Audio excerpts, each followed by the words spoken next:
So, hello everybody. Haribol. How are you today? You okay?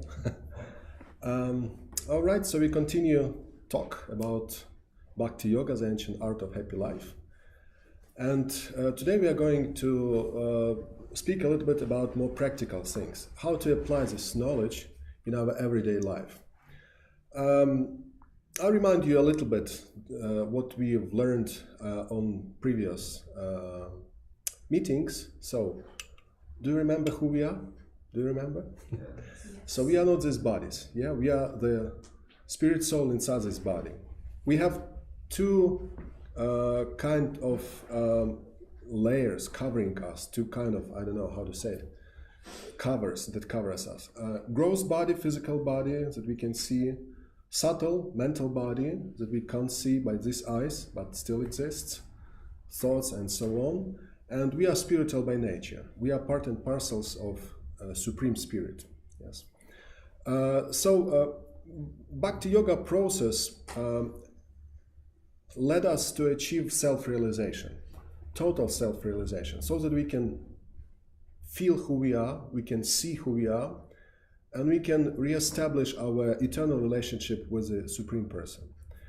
And there are some practical things who help us to do. Of course, knowledge is very important. Knowledge is crucial. You can receive this knowledge from such books like Bhagavad Gita or Reincarnation Explained, as we have here. You can receive this knowledge from ancient Vedic scriptures called Srimad Bhagavatam. Maybe you have heard, maybe you not. It's volumes and volumes of a very detailed description of this world, of our life, of different laws of nature like karma, reincarnation, as we talked last night, last time. And but apart to this knowledge, there are also some practices that you can realize things, you can feel things, you can know these things. For example, type of meditations. Yes, we've learned 3 types of meditation. You remember?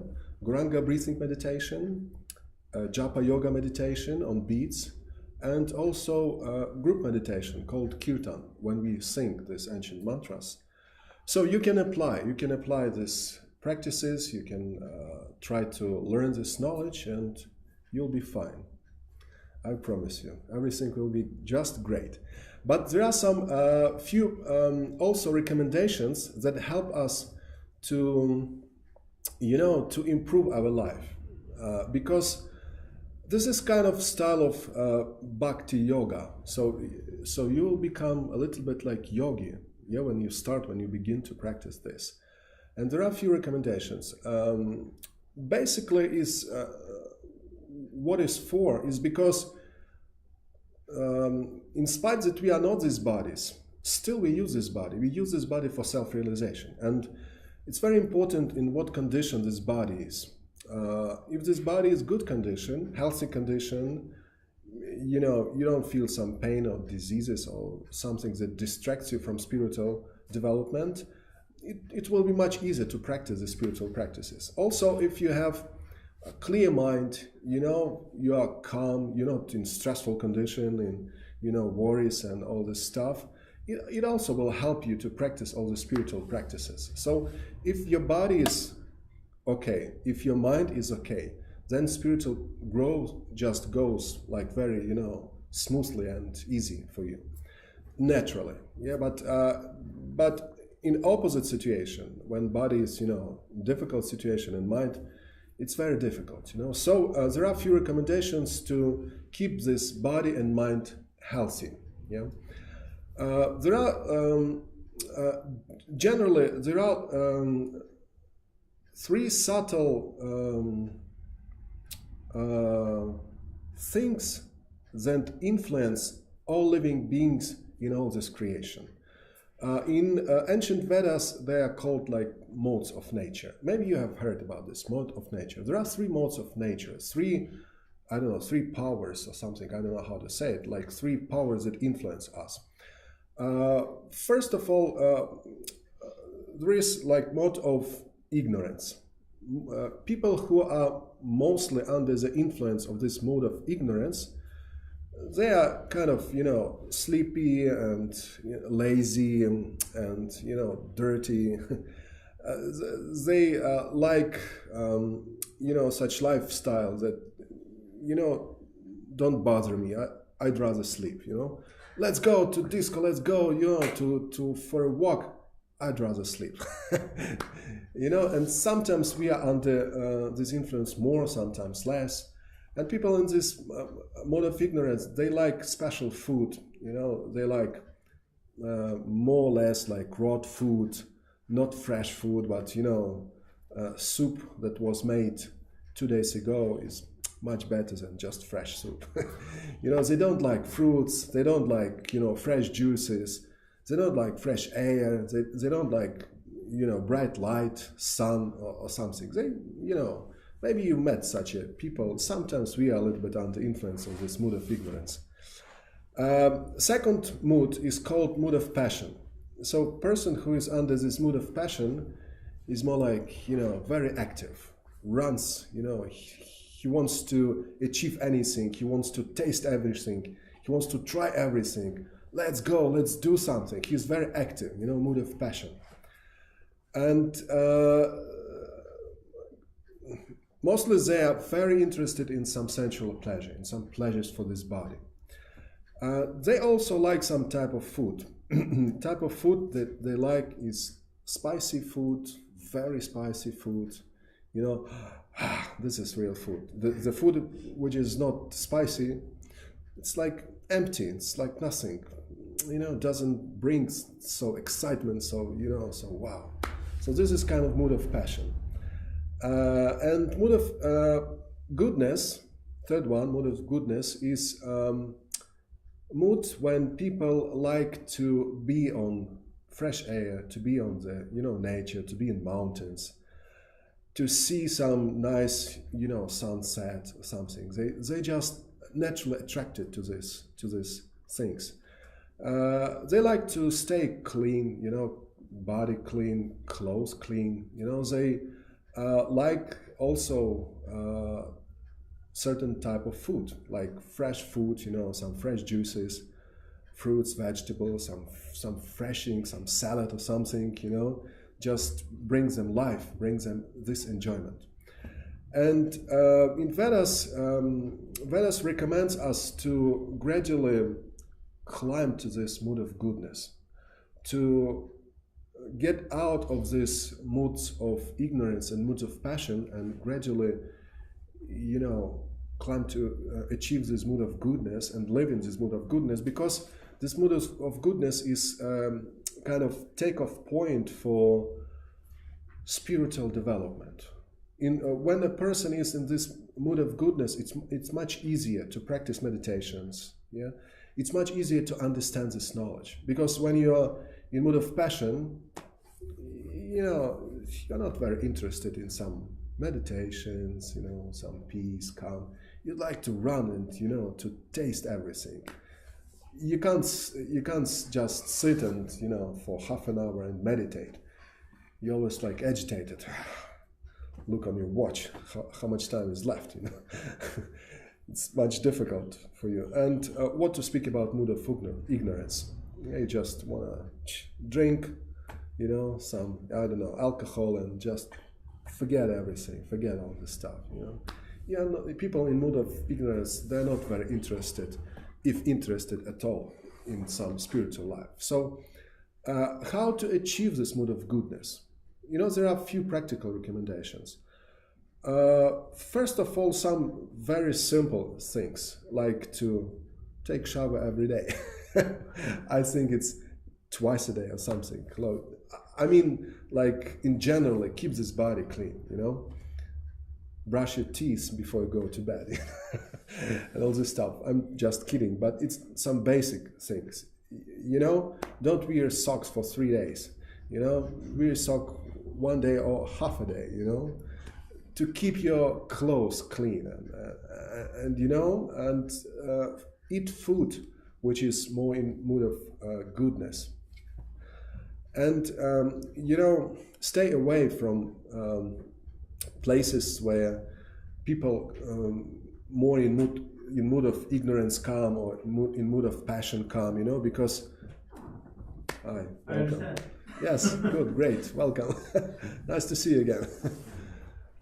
Because these people will somehow influence us. When you go to some disco or something, stay till late night, there, you will be influenced by this environment. So just try to stay a little bit away from such as things, places which are in this influence, this mood of ignorance or mood of passion.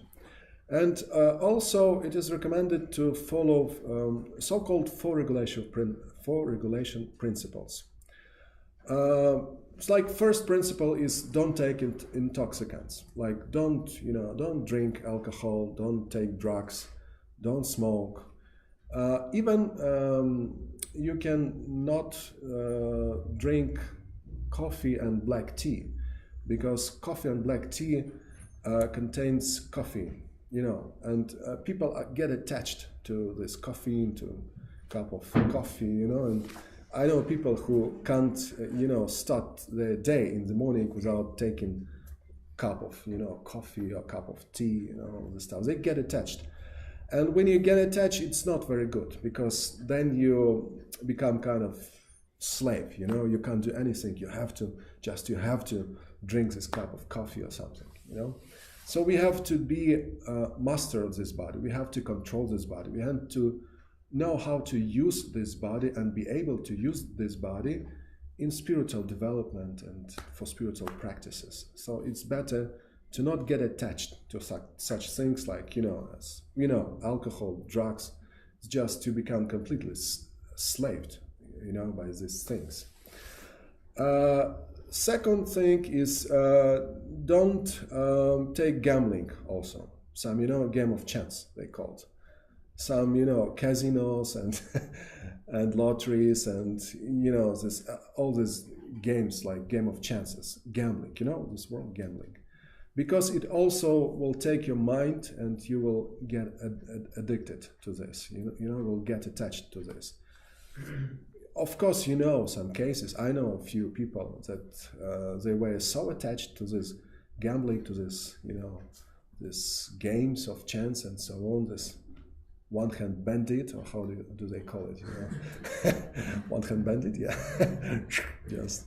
And they, they wasted so much money into these games and so many problems they have.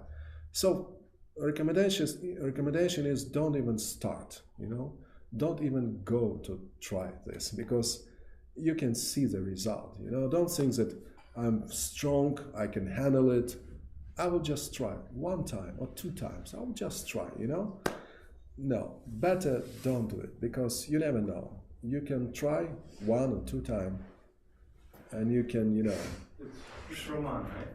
Yes. Is this a lecture format or is this a discussion format? No, it's lecture. If you have some questions, we will have some time at the end of the lecture, and we can, discuss some things. And I have some few things that I'd like to say to present this knowledge, and then we will have some time for questions and for just conversation. Third thing is do not engage in illicit sex, because it also will take your mind. People just get crazy on this point. Illicit sex means the sex outside of marriage. Sex in marriage is more or less okay. I mean that generally this, sex is meant for recreation, for production, for reproduction. Yes, not recreation, for reproduction, for having children, for having kids. And if it is, not always just for having kids, but if it is within the marriage, it could be tolerated. But still, even in marriage, it's recommended to restrict a little bit so that you don't lose your mind, don't get crazy onto this point. So just control yourself, control your senses, control your genitals, and try to use this body for spiritual development, not for, sensual material enjoyment. Because we discussed before this a little bit subject that this sensual enjoyment is available in different species of life. Even animals can, engage in some reproduction. We can see on the streets sometimes, dogs and all this stuff. But we are not dogs. We have in human body, we have some very special option for spiritual development. It's like a very, expensive some sport car. And you have all these options, all these things available that you can do with this, high-level sport car. But you just drive into this, next building, supermarket just for food. And you never drive, highway with speed, 200 miles per hour, 100 miles per hour, or something like this. It's like, you don't use for full what you have.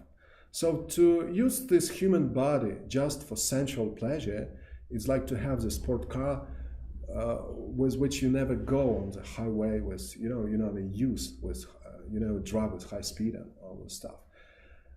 Because this body is very unique, human body. We have this ability to understand these things and to taste higher taste, to taste spiritual, taste, spiritual nectar.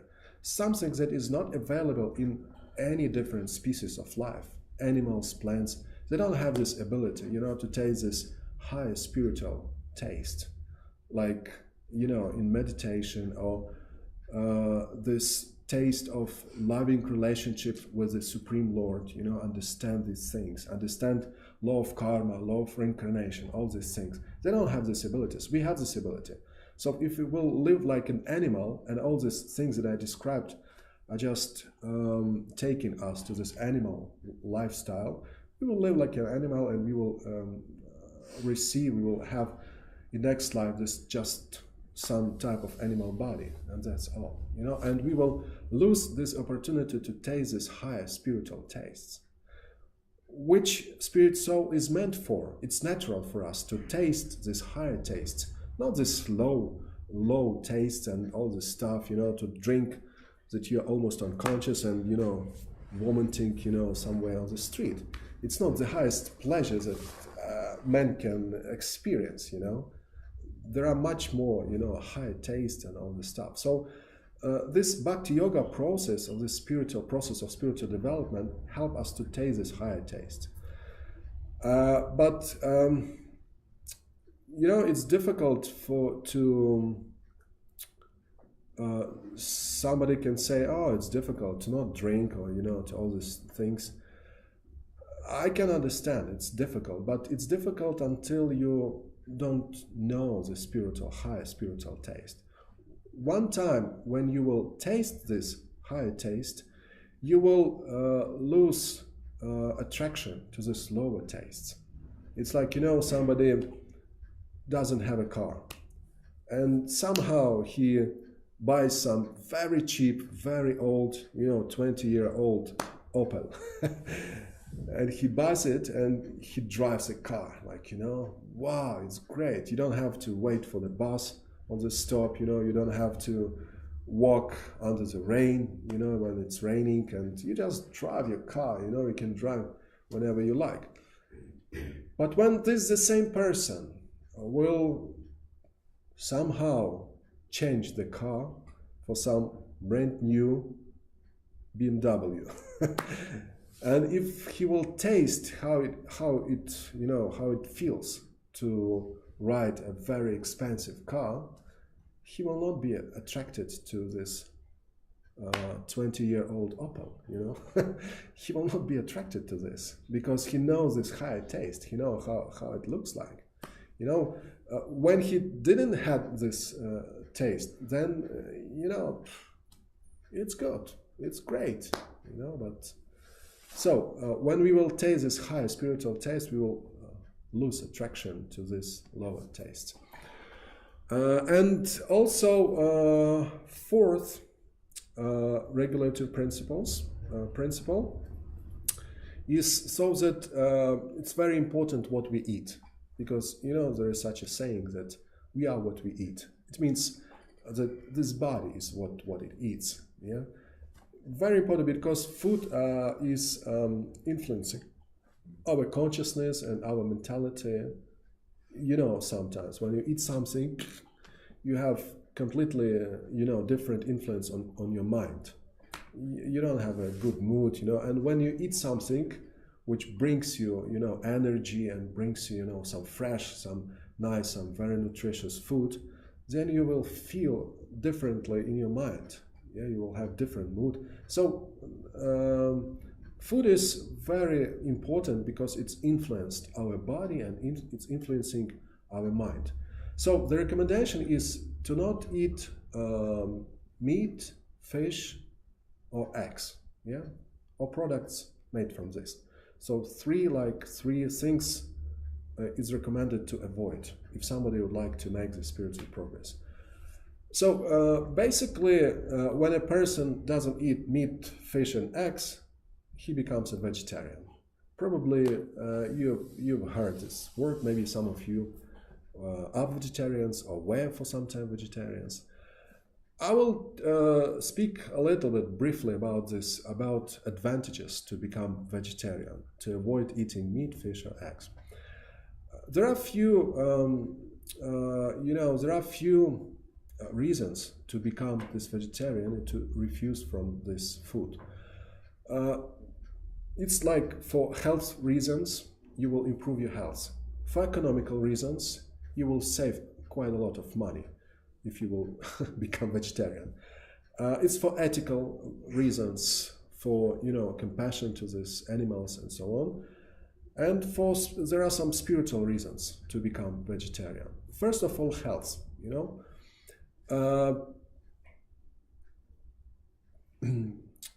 Scientists discover about 20, 30 years ago, they discover that if somebody stops eating meat, it decreases the risk to have such a diseases like heart attacks, like brain attacks, like cancer, obesity, and so on. Yeah. Why people think that generally? Why people think that meat is good? Because it gives people think that it gives some protein. Yes, that meat is. Some people say that meat is good because it gives protein, but you can find a lot of protein, even more protein in, for example, in dairy products, in beans, soya beans, and other beans. In nuts. So there is no problem with lacking protein this way. But the problem with meat is that it contains a lot of cholesterol. You know what is cholesterol, yeah? And cholesterol is staying on our, in our vessels, and then it increases blood pressure, and it blocks it, makes it so that less blood comes to heart, and there are a lot of diseases. People die from, heart attacks and, brain attacks, cancer, and all the stuff. And if you refuse eating meat, automatically you don't have so much cholesterol, and you will stay healthier, much healthier. Also, Also, according to structure of our body is not our body. Like in animal world, there are some animals who eat other animals, predators, and there are animals who don't eat other animals. They eat just grass. And interesting thing that the biggest animals in the world are animals who eat just grass. They eat just plants. Like elephant, like bull, like deers and horses, and this really strong animal. They don't eat these other animals.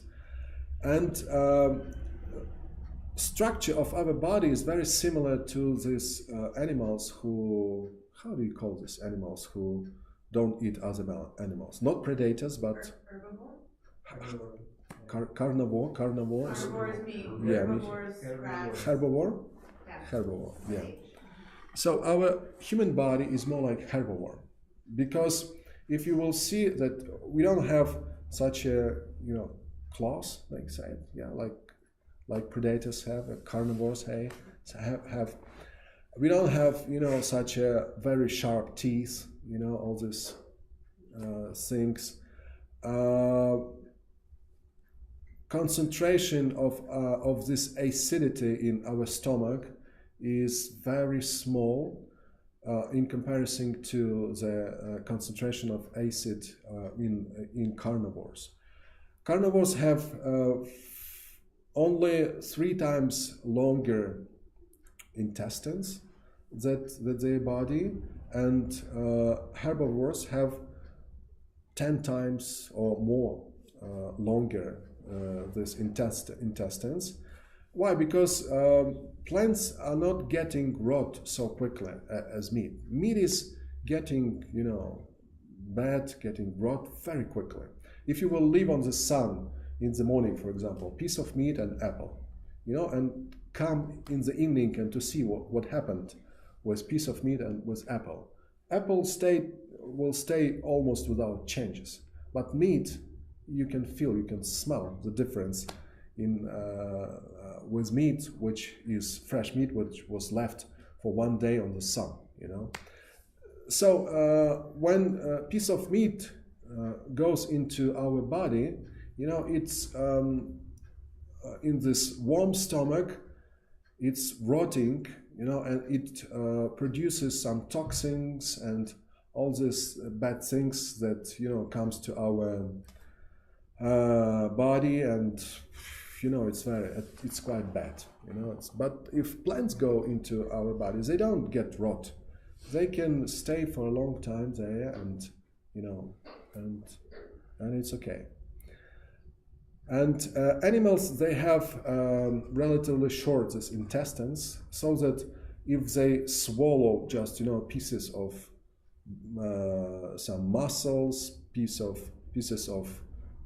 some hair, all these bones and all this stuff, it's just digesting very quickly. They have very intensive acids, and it goes out very quickly, and that's all. But when its piece of meat goes into human body, it just produces a whole bunch of problems. And also this meat, what we eat, actually it's very contagious by different chemicals, because these animals who people grow in this slaughterhouses and all this stuff, they feed them with some hormones, with antibiotics, so that they would not get sick so easy, because conditions where they're keeping there are just horrible. You wouldn't even imagine in what a life they have. They have a birth, they born there, and they raise there, and they die there. Sometimes they don't even see the sun. Never see the sun. They never taste some green grass. They just raise there, and they get sick there oftentimes, because it's unnatural to be there in such conditions, and they give them some antibiotics. It's about 1,000. I read statistics. I don't remember exactly. It's always difficult to remember all the statistics, but if you would like, you can find that it's about 1,000 different chemicals are fed to these animals on these slaughterhouses and all this stuff. And all this meat comes to shops, and there is no law that demands to list all these chemicals that this meat consists. Yeah, in ingredient they say just meat, but what this meat contains, you don't even know. And to keep this meat red, so that it would have attractive, this so that it would look attractive way, they also, just after the animal is killed, they also put some chemicals so that this meat would not become gray and greenish like in one day, but it will stay red and juicy and all this stuff. They put all this so many chemicals. You can't even imagine how many chemicals they put into this meat. And also before the animal is killed, this body produces some kind of hormone of fear.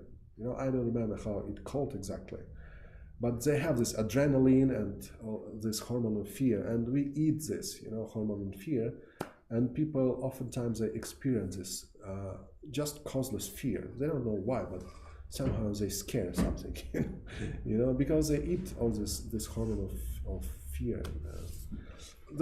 We can talk a lot about these things, but the main thing that this meat is not very good for us, for our health, and generally humankind didn't eat so much meat in history. If you will look in history, people didn't eat so much meat before. They just went some hunting, they killed some few animals, they ate them, and that's all, finished. They didn't eat every day, meat. And this global, spreading, this meat-eating culture started about 80 or 100 years ago, when they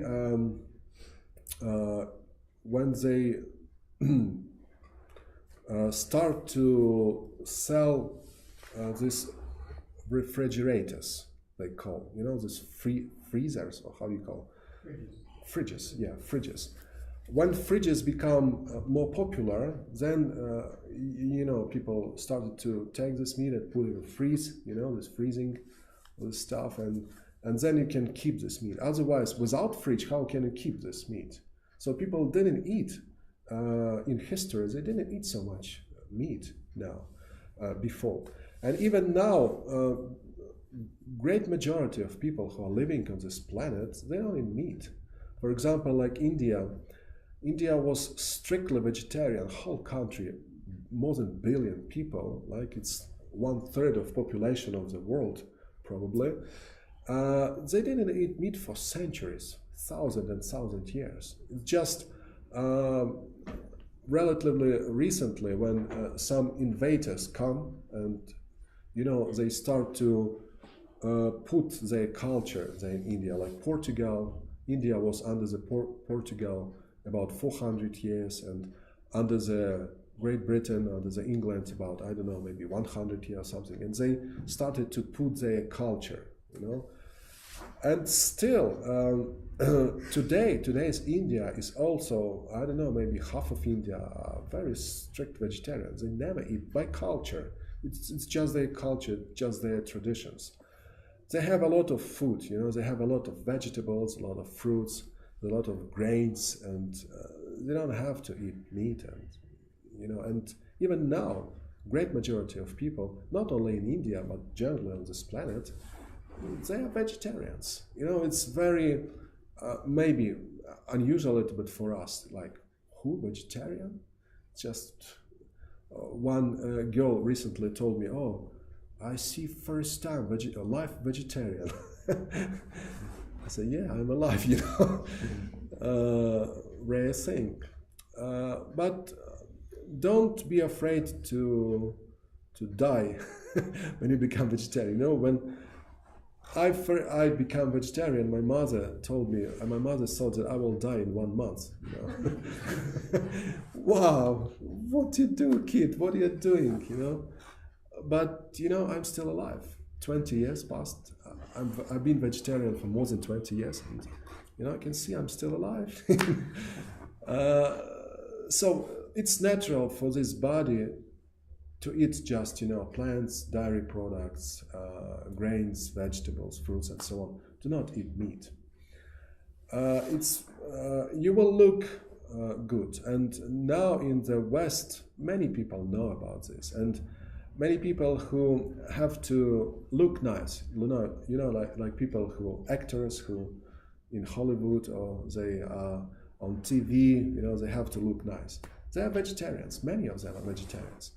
And you would be surprised that during the history, a lot of people were vegetarians also, and they were active vegetarians. They not were just vegetarians themselves. They were, like telling people about advantages of to be vegetarian. People like Pythagore, Aristotle, Isaac Newton, Albert Einstein, they were vegetarians. Leonardo da Vinci, Lev Tolstoy, this Russian writer, was also vegetarian and very active vegetarian. There are a lot of articles that they say, many expressions, things that they tell about vegetarian, many things. And if just generally, if you will look closely to meat, it's just dead animals. And Lev Tolstoy once said that, I don't know what was the reason that first time, how it could happen that a person first time see the dead animal and think that this could be his food. It's just corpse, with dead animals. How it could be the food? If you compare this to some, apples or oranges, all this stuff, it's juicy. And for people who say that it's natural to eat meat or to be like carnivores, that sometimes they say we are carnivores. But so if you are carnivore, so go and kill yourself, animal, without any weapon, just yourself. Try to, to eat the throat of, poor sheep, or try to eat it, or take a rabbit and I don't know, really apart, and try to eat it. It's horrible. We can see that it's not natural for us. It's not natural. We are not carnivores, We are just, human beings. It's not food meant for us. So economical reasons, just that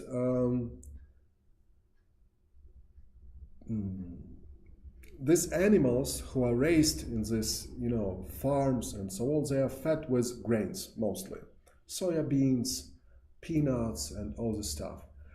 And to raise, some animal on this, like chickens, they feed with grains and so on. It's needed so much grain, so much things that it's wasted, that it's wasting of this food, wasting of grains. This because to produce 1 kilo of meat, it's necessary about 16 kilos of grain. So by 16 kilos of grain, you can feed a lot of people. Yeah, make some bread or make some pancakes or something. And you have only 1 kilos, and it's also water is greatly used, just wasting, because now we can all experience this lack of pure drinking water, and this pure drinking water is fed to animals, and to produce also, I don't remember exactly statistic, but something about 100 liter you need to grow 1 kilo for 1 meter something. So just huge amounts, and it contagious also this ecological problems, and this problem what we have with climate change. What is one of the main reason is all the slaughterhouses. They produce so much waste, this huge amount of animals. They have to go to the toilet, and it's polluting our nature, it's polluting our environment so greatly that it's 10 times more polluting nature than human wasted,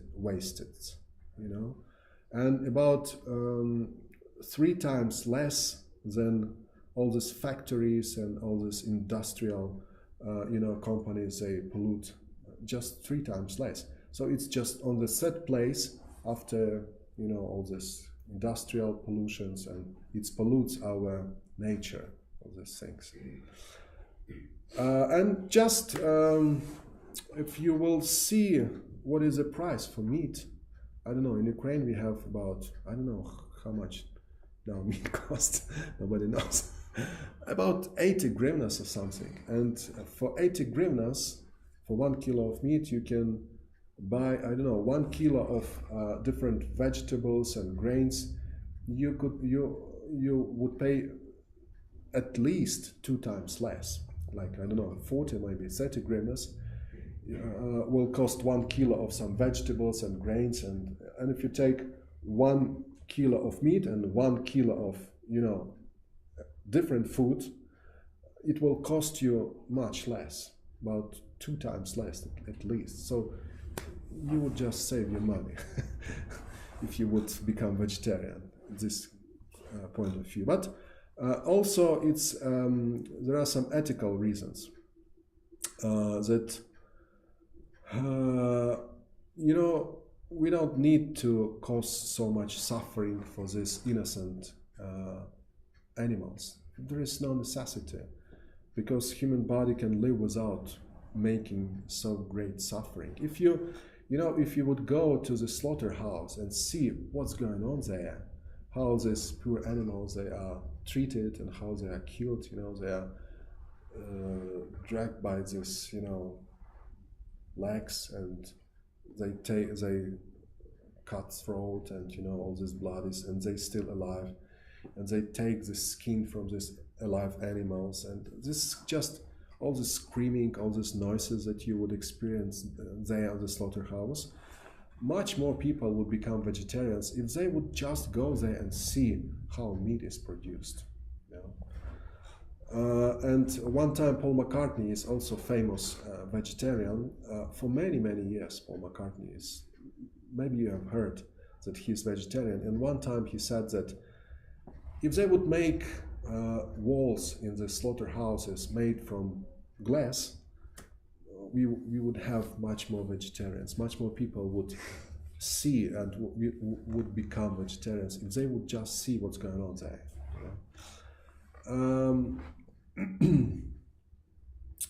So this is like the main reasons, kind of reasons that we can see, but also there is one reason to become vegetarian, which is not very common, and not many people think about this. It's spiritual reasons. Yeah, because as we were speaking on the last meeting about karma, you remember that if you karma, what does it mean karma? That if I will by my actions, you know, or by my words, or somehow I produce some suffering for other living beings, I will have to experience, according to this very strict law of nature, we will experience this. And we can say that I never killed anyone, yeah, I never killed some animals, but still we pay for this killing, you know, and we are connected to this. We are engaged in this. You know, it's like killer, you know what is killer? And there is somebody who pays killer for killing somebody, yeah? And the same, we are like, you know, these people who make orders, who paying for this killing. And if somebody kills for us and we pay to this person, we also are connecting to all this thing, and we have to experience karma. In Vedas, it describes that few people have this karma, not only the person who directly kills this animal, but also who carries this meat, who sells this meat, who buys this meat, who cooks this meat, who pays for this meat, and all this stuff. So many people are involved in this karma. And karma is quite huge for this, you know, because suffering is quite big, you know, because these creatures are experiencing the same emotions that human beings experience. They can experience some joy, they can experience some sadness, they experience all these emotions, and amount of suffering is very big, and people have to pay for this. People have to experience this, and according to this law of karma,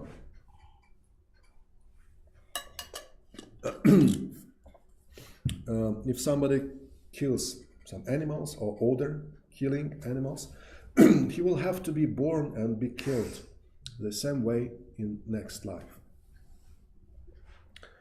And sometimes even they change their places. Like, for example, if a person kills some sheep, in next life, this sheep will kill this person who was killing, who killed her in previous life. Understand these things?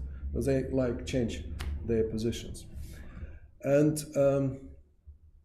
different scriptures, they forbid animal killing.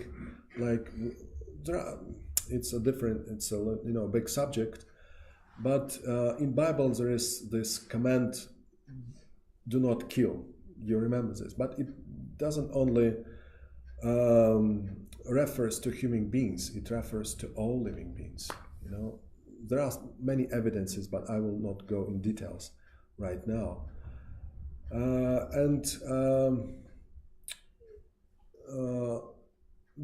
Buddhism, there is this principle ahimsa that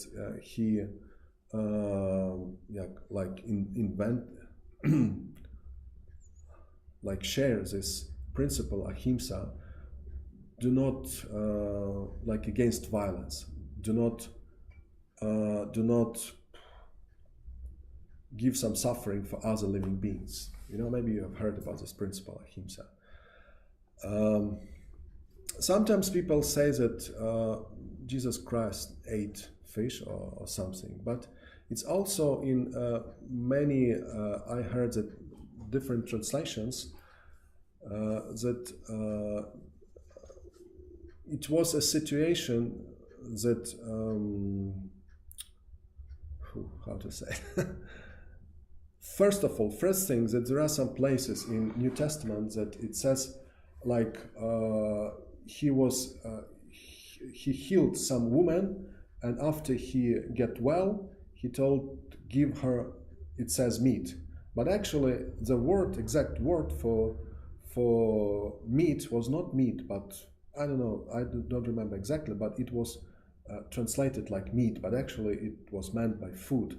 So Jesus Christ told, give her food, but it was translated like, give her meat. And this body, this human body, is very precious, a very, very unique body. And this body, for surviving, it can eat some meat, just for surviving. But it takes a lot of energy and a lot of efforts to clean this body after eating this meat. It's just, and when people just eating a lot of meat, this body is just, is just working hard, and they, get old earlier because this body is working very hard. So the point is that we have a lot of food and we don't need to eat meat. In some cases, when somebody is dying from the, when he feels starvation in some desert or something, it's allowed for such a person to eat some, some animal or some, meat just for surviving. But now we live in circumstances that we have so plenty of different food. We are not starving, and there is no necessity to eat meat. Some people become vegetarians for some time, but then they will, become meat eaters. They go back to eating meat again. Why? Because they don't see the value of staying vegetarian. They don't know all these things that I described just now. They don't know all these advantages of becoming vegetarian. And also maybe they don't really taste, very nice, delicious vegetarian food. In Vedic traditions, there are so many very nice dishes, so many different ways to cook food. So many spices are, involved in cooking food. And if you will taste some nice, vegetarian dishes, made in Vedic traditions, kind of Indian traditions, then you will understand what I'm talking about. That you will not be attracted to eating meat anymore, because you will taste this a little bit, higher taste. So plenty of food, so plenty of dishes. Of course, people who, just stop eating meat, and what is left? Potato, carrot, and cabbage. I don't know what to eat, what to eat, just this cabbage and carrot, and it's not, vegetarian diet is not very attractive for them. But if they would try it, some simple, we have some books about this, vegetarian different dishes with recipes and all this stuff. And if you will associate with people who are vegetarians for a long time, you will know very simple, recipes and different types of food that you can eat, and you could just, enjoy food even more than people who just eat meat, So there is no problem with lack of food, or if you just go to this market, and see how many vegetables, how many fruits they are selling. So it's just...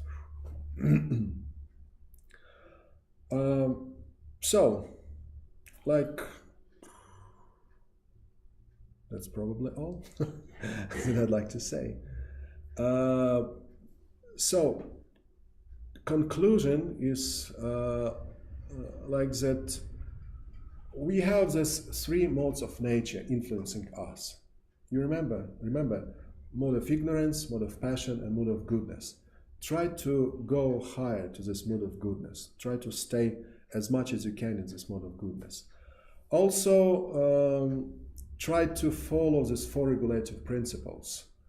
First, don't take any intoxicants like alcohol, drugs, and so on, smoking.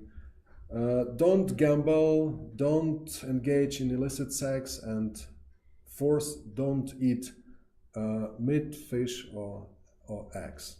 And you will see the big differences in your life. You will see big changes in your life to the better, way. And also don't forget to meditate. Don't forget to apply this relaxation methods, meditation practices, and read scriptures, read this Bhagavad Gita as it is. Read this book, Reincarnation Explained, very nice book. That's all. I wish you well. I wish you good luck. If you have some questions, we can think a little bit, maybe for 5-10 minutes, just meditate a little bit at the end, and then if you would have some questions, we can talk a little bit more. All right, so you can relax, you can close your eyes and just listen to these mantras, ancient yoga sounds.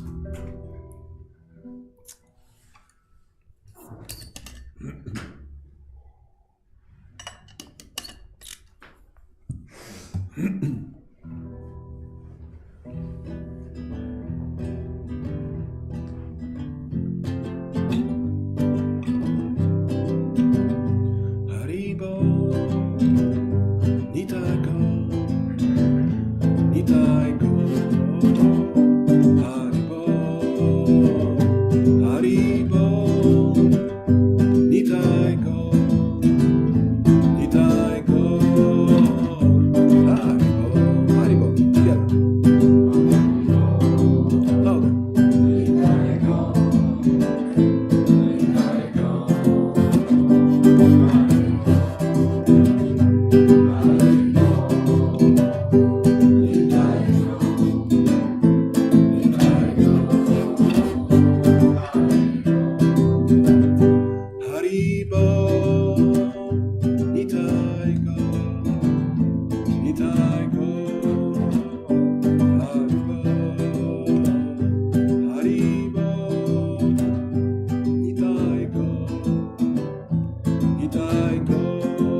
So I invite you to take part in this other programs that are going on in Mantra House here.